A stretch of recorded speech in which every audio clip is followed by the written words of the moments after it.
नमस्कार, मैं हूं निम्मी और आपका स्वागत है बिहार आवर में। बढ़ते हैं बिहार की 25 अहम खबरों की ओर।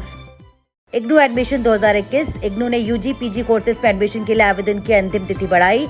Indira Gandhi national open university ने जनवरी 2021 सत्र के लिए अंडर ग्रेजुएट और पोस्ट ग्रेजुएट कोर्सेज में एडमिशन की लास्ट डेट एक बार फिर बढ़ा दी है।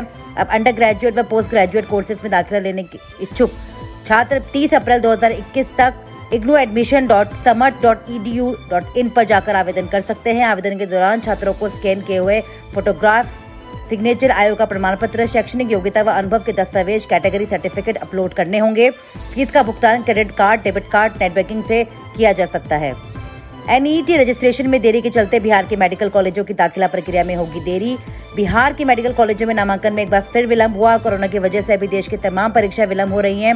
इस कारण इसे ट्रैक पर लाना मुश्किल होता दिख रहा है।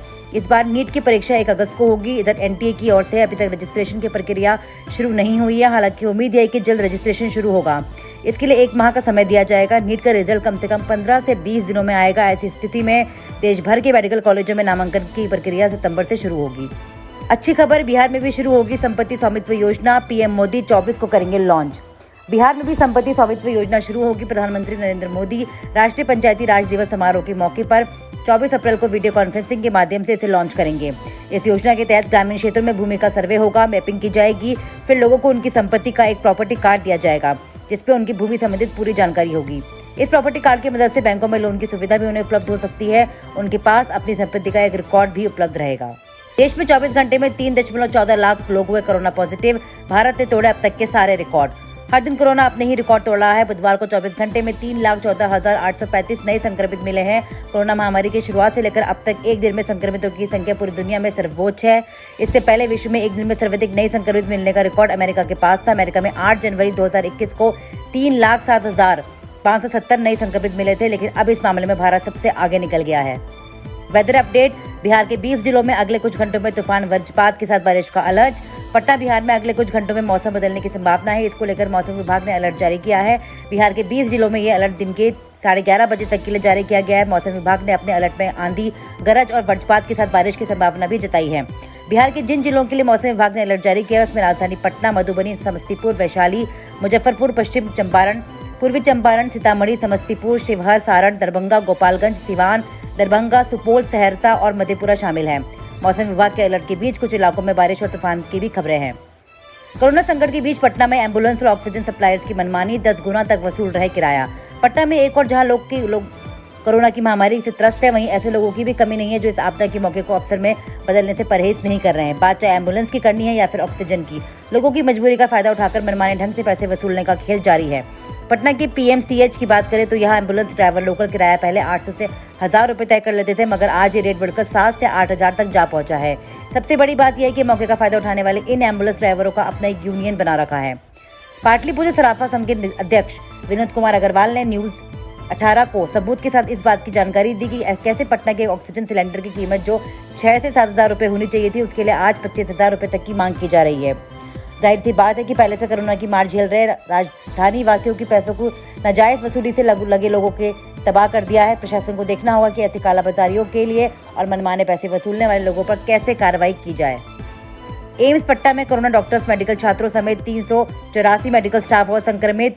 बिहार के सबसे बड़े अस्पताल पीएमसीएच, एनएमसीएच के बाद अब पटना एम्स में भी बड़ी संख्या में डॉक्टर्स कोरोना संक्रमित हो गए हैं। पटना एम्स में दूर दूर से लोग इलाज कराने आते हैं। इस अस्पताल में nursing staff, medical students, doctors के अलावा आउटसोर्सिंग को मिलाकर कुछ 3800 की संख्या है, जिनमें से डॉक्टर्स, मेडिकल स्टाफ मिलाकर कुल 384 लोग कोरोना पॉजिटिव हो गए हैं। Medical superintendent Patna doctor CM Singh ने कोरोना संक्रमित होने की जानकारी दी है। एम्स इतनी बड़ी संख्या में डॉक्टर्स और स्वास्थ्य कर्मचारियों के कोरोना संक्रमित होने से हड़कंप मच गया है। अब आप इसी बात से अंदाजा लगा सकते हैं कि स्थिति कितनी भयावह है। 1000 बेड की क्षमता वाले इस पटना के एम्स में अभी वर्तमान में 200 कोविड मरीज भर्ती हैं। अत्याधुनिक मशीन से लैस इस अस्पताल में अभी डॉक्टर्स की कमी महसूस की जा रही है। पटना एम्स में एक साथ इतने डॉक्टर्स, नर्सिंग स्टाफ का कोरोना पॉजिटिव होने से इलाज कराने आए मरीज और उनके परिजनों में एक दहशत का माहौल फैल गया है। सफर के दौरान पब्लिक ट्रांसपोर्ट में खाया पान गुटखा तो भरना होगा जुर्माना, जाने बिहार सरकार का एक नया नियम। कोरोना संक्रमण के दौर में परिवहन विभाग ने ये बड़ा फैसला लिया है। परिवहन विभाग ने आदेश निकाला है कि बस, ऑटो, ई रिक्शा से अगर आप सफर कर रहे हैं तो आप पान, तंबाकू, खैनी और गुटखा खाने से परहेज करें। अगर आप खाते पकड़े गए तो आपको जुर्माना भरना पड़ेगा। सिर्फ जुर्माना ही नहीं, आप पर कानूनी कार्रवाई भी की जा सकती है। इसके लिए तमाम जिलों के एसपी और डीएम को निर्देश भी जारी कर दिए गए हैं। दरअसल ये कदम कोरोना संक्रमण के बढ़ते खतरे को देखकर उठाया गया है। परिवहन विभाग ने वाहन मालिकों, ड्राइवर और कंडक्टर के साथ साथ यात्रियों की भी गाइडलाइन जारी की है। एक दिन में 50% यात्रियों को ही गाड़ियों में बिठाना है। हर यात्री को बिठाने से पहले सैनिटाइज कराना अनिवार्य है। इन नियमों का पालन हो रहा है या नहीं, इसके लिए बस और ऑटो स्टैंड में पुलिस की तैनाती भी की गई है। बिहार में 18 वर्ष से ऊपर के लोगों को मुफ्त मिलेगी कोरोना वैक्सीन, सीएम नीतीश का ऐलान। पटना देश के अन्य राज्यों की तरह बिहार में भी 1 मई से 18 साल से ऊपर के लोगों को कोरोना वैक्सीन के अभियान की शुरुआत की जाएगी। इसी क्रम में मुख्यमंत्री नीतीश कुमार ने आज ये बड़ा ऐलान किया है कि सीएम ने ट्वीट कर जानकारी दी कि 1 मई से बिहार में 18 साल से उम्र के सभी लोगों को मुफ्त में कोरोना की वैक्सीन लगाई जाएगी। नीतीश कुमार ने कहा कि सभी बिहार वासियों को राज्य सरकार मुफ्त में कोरोना का टीका लगवाएगी। डबल म्यूटेंट वेरिएंट के बाद अब भारत में सामने आए कोरोना के ट्रिपल म्यूटेंट ने बढ़ाई चिंता। कोरोना वायरस के खिलाफ तेज होती लड़ाई देश के सामने एक और गंभीर चुनौती ला खड़ी हुई है। अभी तक कोरोना वायरस के डबल म्यूटेंट ने ही वैज्ञानिकों की चिंता में डाल रखा था, अब इसका ट्रिपल म्यूटेंट भी सामने आ गया है। महाराष्ट्र, दिल्ली और बंगाल में ट्रिपल म्यूटेंट से संक्रमित कुछ मामले सामने आए हैं। ट्रिपल म्यूटेंट का मतलब है कि कोरोना वायरस के 3 अलग अलग स्ट्रेन यानी स्वरूप मिलकर एक नया वेरिएंट में बदल गए हैं। वैज्ञानिकों का मानना है कि दुनिया भर में संक्रमण के नए मामलों का बेतहासा वृद्धि वायरस के नए वेरिएंट से की वजह हो रही है। Bihar lockdown, latest update. क्या बिहार में भी लॉकडाउन की आहट? 12,000 से ज्यादा नए केस और 51 की मौत। कई राज्यों में कोरोना के बचाव के लॉकडाउन जैसे कड़े प्रतिबंध लगा दिए गए हैं। बिहार भी कोरोना से बेहाल है। बिहार में नाइट कर्फ्यू समेत कई पाबंदियों के बावजूद रोजाना तेजी से मामले बढ़ते जा रहे हैं। ऐसे में अब सवाल उठने लगे कि क्या कोरोना पर काबू पाने के लिए बिहार में भी लॉकडाउन का ऐलान होने वाला है। बिहार के मुख्यमंत्री नीतीश कुमार भी लॉकडाउन के संकेत दे चुके हैं। उधर बिहार के पड़ोसी राज्य झारखंड में भी 1 हफ्ते के लॉकडाउन का ऐलान किया गया है।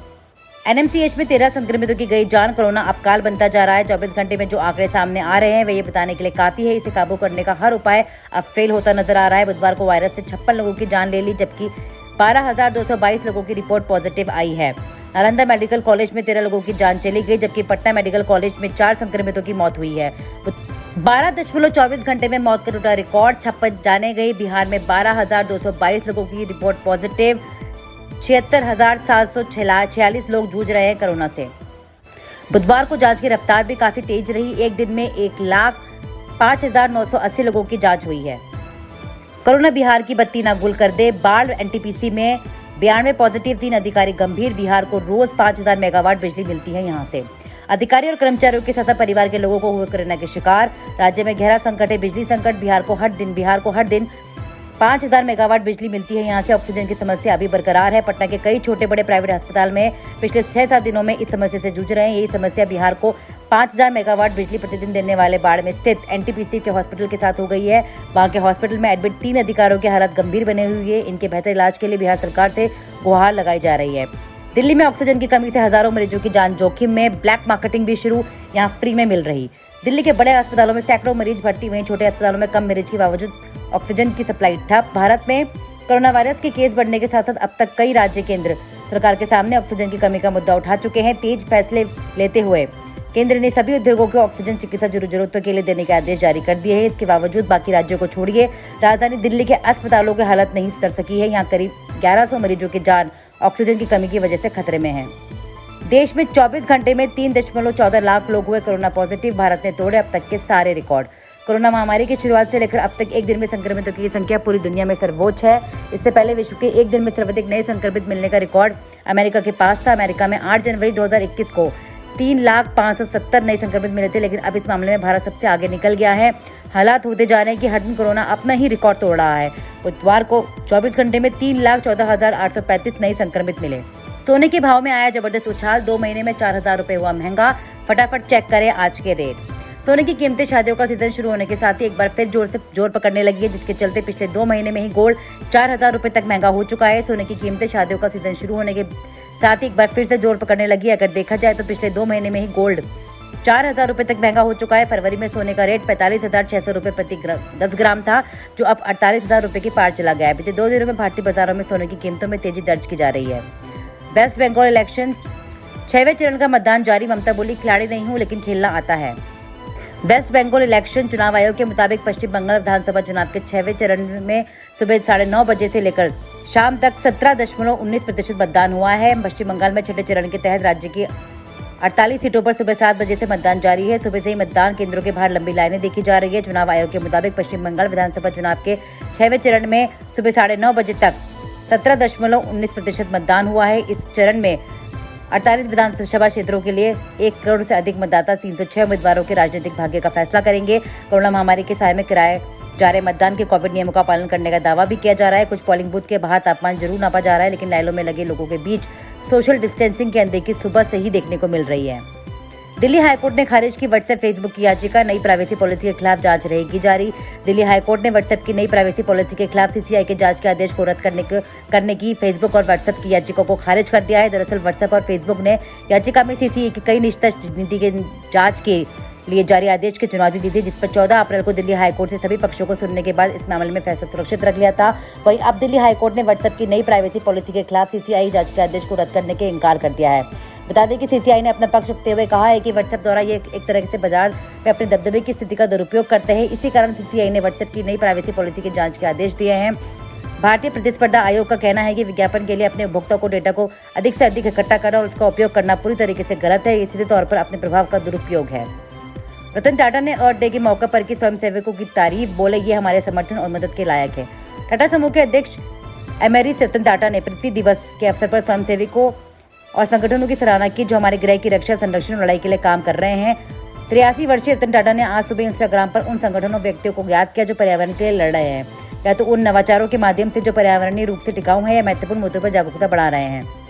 देश और दुनिया के इतिहास में 23 अप्रैल कई महत्वपूर्ण घटनाओं के कारण दर्ज, जिसमें से सत्यजीत रे और कुंवर सिंह का निधन भी शामिल है। 1858-1887 के प्रथम भारतीय स्वतंत्रता संग्राम के सिपाही और महानायक की यहाँ मौत हुई थी। 1981 में सोवियत यूनियन ने अंडरग्राउंड न्यूक्लियर टेस्ट किया था। 1984 वैज्ञानिकों ने एड्स के वायरस के बारे में पता लगाया। अमेरिका की स्वास्थ्य मंत्री मार्गरेट हैकलर ने एड्स वायरस खोज की योजना की थी। 1985 cold drinks company Coca Cola ने 99 साल बाजार में रहने के बाद एक नए फॉर्मूला के साथ नया कोक मार्केट में लाया। 3 महीने के विरोध के बाद ये कोक वापस ले लिया गया। 1992 भारत के सर्वोत्तम फिल्म निर्देशकों में से एक सत्यजीत रे का निधन हो गया था और 2005 पहला वीडियो यूट्यूब पर अपलोड हुआ था। विश्व पुस्तक एवं कॉपीराइट दिवस। विश्व पुस्तक एवं कॉपीराइट दिवस कब मनाया जाता है? प्रतिवर्ष संपूर्ण विश्व में 23 अप्रैल को विश्व पुस्तक एवं कॉपीराइट दिवस मनाया जाता है। इसी वर्ष ग्रीस यूनान की राजधानी एथेंस शहर को विश्व पुस्तक राजधानी चुना गया है। प्रत्येक वर्ष यूनेस्को और 3 प्रमुख पुस्तक उद्योगों के क्षेत्र, प्रकाशकों, पुस्तक विक्रेताओं और पुस्तकालयों का प्रतिनिधित्व करने वाले अंतर्राष्ट्रीय संगठन द्वारा एक वर्ष की अवधि के लिए विश्व पुस्तक राजधानी का चयन किया जाता है। ये अवधि 23 अप्रैल से लागू होती है। वर्ष 1985 में पेरिस में आयोजित यूनेस्को की सामान्य सभा में 23 अप्रैल को विश्व पुस्तक एवं कॉपीराइट दिवस मनाने का निर्णय लिया गया था। तब से यह दिवस प्रति वर्ष मनाया जा रहा है। बिहार के कोरोना अस्पतालों में बेड खाली पर भटक रहे मरीज, पटना हाईकोर्ट ने कहा रोजाना जानकारी दे सरकार। बिहार में कोरोना वायरस संक्रमण की विस्फोटक हालात से निपटने की व्यवस्था को लेकर पटना हाईकोर्ट ने राज्य सरकार को आदेश दिया है कि वह कोरोना अस्पतालों की बेड की संख्या और उपलब्धता के आंकड़े रोज जारी करें। हाईकोर्ट ने सुनवाई के दौरान इस बात पर हैरानी जताई कि निरीक्षण के दौरान एक तरफ अस्पताल में बेड खाली पाए गए, दूसरी तरफ मरीज बेड के लिए भटक रहे थे। कोर्ट ने ऑक्सीजन की उपलब्धता की भी रोजाना जानकारी देने का आदेश सरकार को दे दिया है। बिहार में कोरोना वायरस संक्रमण के विस्फोटक हालात को देखते हुए पटना हाईकोर्ट अहम मुकदमों की सुनवाई कर रहा है। इस दौरान बीते दिन कोर्ट में राज्य मानवाधिकार आयोग की निरीक्षण रिपोर्ट पेश की गई। आयोग के सचिव राजेश कुमार व पटना के अखिल भारतीय आयुर्विज्ञान संस्थान के निदेशक डॉक्टर पी.के. सिंह की टीम ने 19 अप्रैल को नालंदा मेडिकल कॉलेज एवं अस्पताल का दौरा कर निरीक्षण किया था। कोर्ट में दी गई उनकी रिपोर्ट के अनुसार एनएमसीएच में कोरोना मरीजों के 400 बेड में केवल 175 बेड पर ही मरीजों को भर्ती पाया गया। शेष 225 बेड खाली पड़े थे। इस पर हाईकोर्ट ने कहा कि एक तरफ जनता बेड के लिए भटक रही है तो दूसरी तरफ डेडिकेटेड कोरोना अस्पताल 225 खाली रह गए हैं। 11 से 15 मई के बीच अपने पीक पर होगा कोरोना संक्रमण। एक दिन में निकल सकते हैं 35 लाख नए केस। अगर आप ये समझ रहे हैं कि कोरोना की लहर को कम करने के लिए राज्य में वीकेंड कर्फ्यू, वीकली कर्फ्यू, छोटा लॉकडाउन, कोरोना कर्फ्यू या स्वास्थ्य सुरक्षा सप्ताह जैसे कदमों से संक्रमण की रफ्तार कम हो जाएगी, तो ये हमारी आपकी भूल साबित हो सकती है। फिलहाल देश में जिस रफ्तार से कोरोना संक्रमण के नए मामले बढ़ते जा रहे हैं, उसे अंदाजा लगाने वाले विशेषज्ञों की यही राय है कि अगले कई महीनों के लिए 11 से 15 तारीख के बीच कोरोना की संक्रमित होने वालों की संख्या 33 से 35 लाख तक के बीच पहुंच सकती है। बिहार के 101 अनुमंडलों में बनेंगे क्वारंटाइन सेंटर। 14 दिनों तक प्रवासी श्रमिकों के रहने की होगी व्यवस्था। कोरोना के बढ़ते संक्रमण को देखते हुए मुख्यमंत्री नीतीश कुमार ने हर प्रवासी श्रमिक से अपील की है कि वह घर लौट आए। बिहार में उन सभी के लिए हर मुमकिन व्यवस्था भी की जाएगी। इस अपील के बाद आपदा प्रबंधन विभाग ने सभी अनुमंडलों से क्वारंटाइन सेंटर बनाने का काम शुरू कर दिया है। बिहार में कोरोना वायरस संक्रमण के कारण पंचायत चुनाव टले, निर्वाची अधिकारियों का प्रशिक्षण स्थगित। बिहार में पंचायत चुनाव अब पूरी तरह कोरोना वायरस संक्रमण की चाल पर निर्भर हो गया है। एक पखवाड़े के भीतर हालात में सुधार होता है तो चुनाव की घोषणा हो सकती है। इस अवधि में अगर संक्रमण की मौजूदा रफ्तार कायम रही तो राज्य निर्वाचन आयोग ऐलान कर देगा कि फिलहाल मतदान संभव नहीं है। नई बात यह है कि आयोग ने 22 अप्रैल से होने वाले निर्वाची अधिकारियों के प्रशिक्षण कार्यक्रम को टाल दिया है। 3 दिनों के इस प्रशिक्षण में प्रतिदिन 3 प्रमंडलों के निर्वाची अधिकारियों का प्रशिक्षण लेना था। निर्वाची अधिकारियों के संगठन पहले से ही पंचायत चुनाव टालने की मांग कर रहे हैं। आज की खबरों में इतना ही। कल की खबरों के लिए हमारे साथ जुड़े रहें। चैनल को सब्सक्राइब करना ना भूलें। सुरक्षित रहें, स्वस्थ रहें। धन्यवाद।